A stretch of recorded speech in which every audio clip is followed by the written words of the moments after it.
Now at 11, the ongoing battle in Los Angeles against multiple wildfires as more Oregon teams have been mobilized.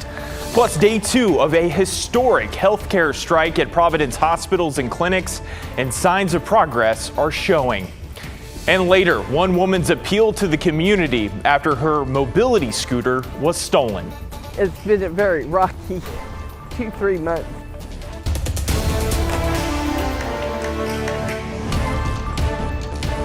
As a lifelong Californian, we know wildfires. This isn't uncommon, but to see devastation at this scale, it's just heartbreaking. Tonight, a massive relief effort racing to keep up with the flames in Southern California. Thousands of people in Los Angeles are now homeless, facing not only the challenge of rebuilding, but how to get through the next few days and weeks. Tens of thousands have been pushed from their homes by fire, with many starting from scratch. Thanks for joining us here at 11. I'm John Adams. The Palisades fire has been the most devastating of the 5 major fires raging across LA. In the past 24 hours, the winds have pushed it to other major population centers. That fire is already more than 20,000 acres, growing overnight. Evacuations ordered for Encino and Brentwood, with homes in those iconic neighborhoods threatened by flames. The ATF now tasked with leading the investigation into what caused this fire, even as the battle to contain it rages on. This is areas that have not burned in approximately 50 years, so we're seeing fire that was moving through there quickly. At least 16 people are confirmed dead. More than 1,500 National Guard troops have now been called in, some of them to patrol evacuation zones. Los Angeles County officials say so far, more than 20 people have been arrested for burglary and looting. More firefighters and equipment from Oregon are now set to deploy to Los Angeles to aid in that fight. We're also hearing from a firefighter from Washington County already on the ground in LA. On Friday, strike teams from Oregon began battling wildfires burning in the Los Angeles area. We're right on the edge of Malibu in Palisades area. We are working on the Palisades fire. Matt Mariani with Oregon Strike Team 7 out of Washington County was part of the first 300 firefighters and 75 engines to deploy. On Saturday, the Oregon State Fire Marshal's office announced 70 additional firefighters and 30 water tenders will mobilize and join the fight. Mariani and other firefighters already on the ground began a 24-hour shift early Friday morning. Mostly we're dealing with fire brands and embers that are blowing around in our work area and making sure that they don't light new starts. They are also sifting through what remains of homes already destroyed by the Palisades fire. We're continuing to patrol areas and make sure that any smoke that we see, we get completely extinguished so that it does not have any new starts. Mariani says the response is all about helping our neighbors to the south who have fought Oregon wildfires in the past. When we've had emergencies in Oregon, fires that were significant and we needed help, California was very willing to come up and give us a hand. And so it makes me, as well as my whole strike team, very proud to be able to repay that favor.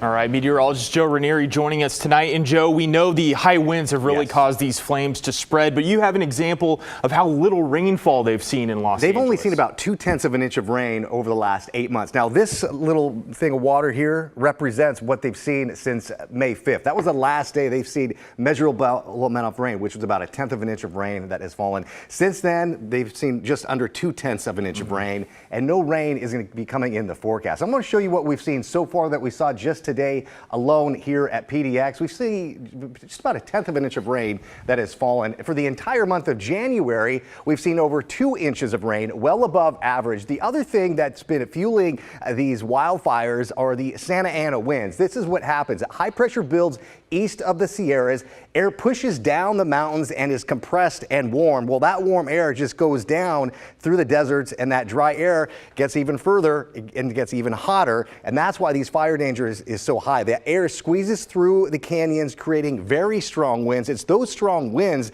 that have been fueling these fires over the last 5-6 days or so. Now, as we look at the wind gusts tonight and into tomorrow, they're going to be pretty strong, but not as strong as they have been seeing. So as we put this into motion, you can kind of see throughout parts of LA, you're going to be seeing gusts tonight and into tomorrow, anywhere from about 25 to 30 miles an hour.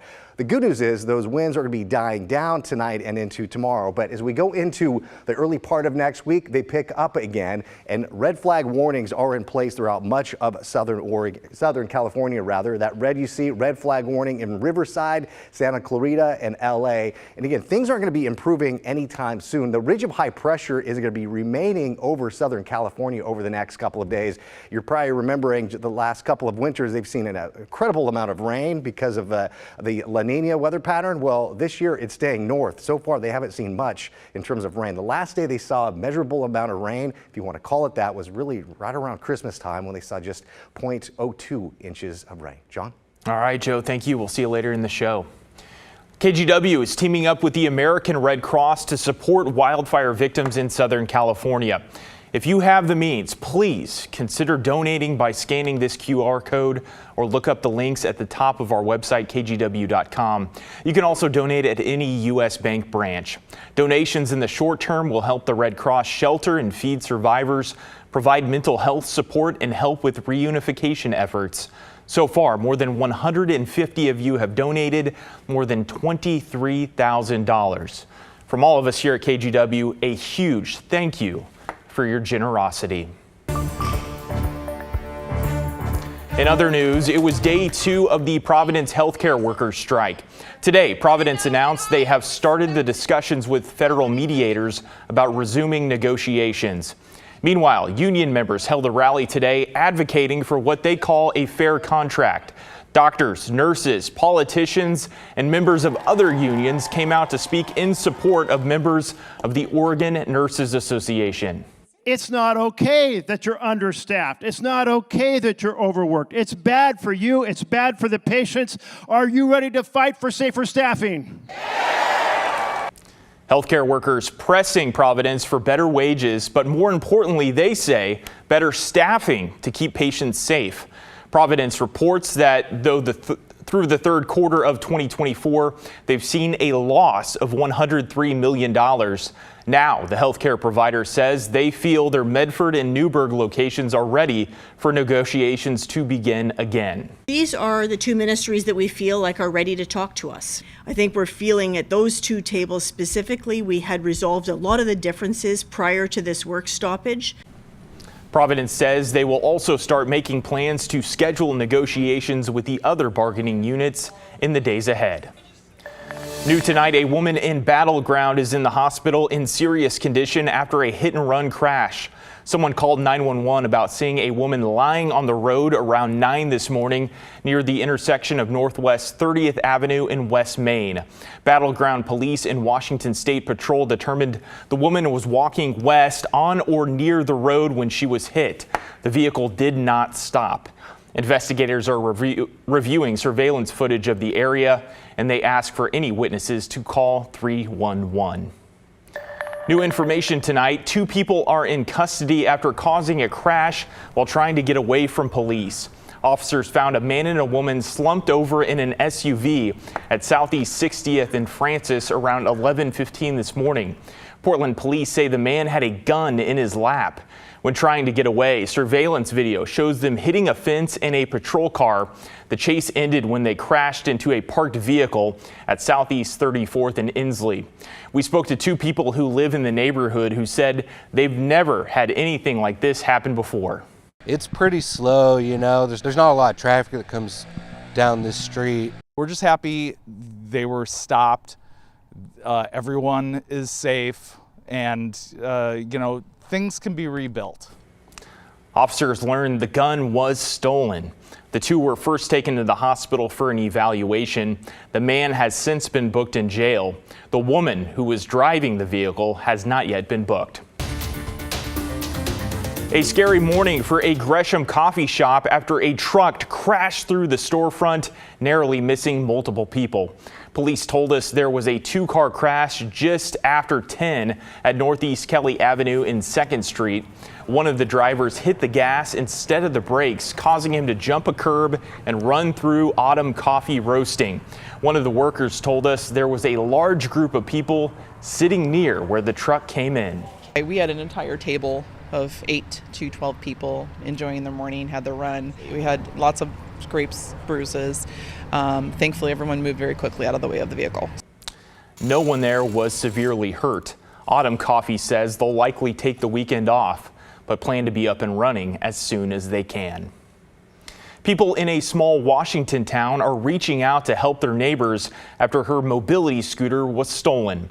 Lisa Harkness has relied on her scooter to get around, especially after her and her husband's car broke down in December.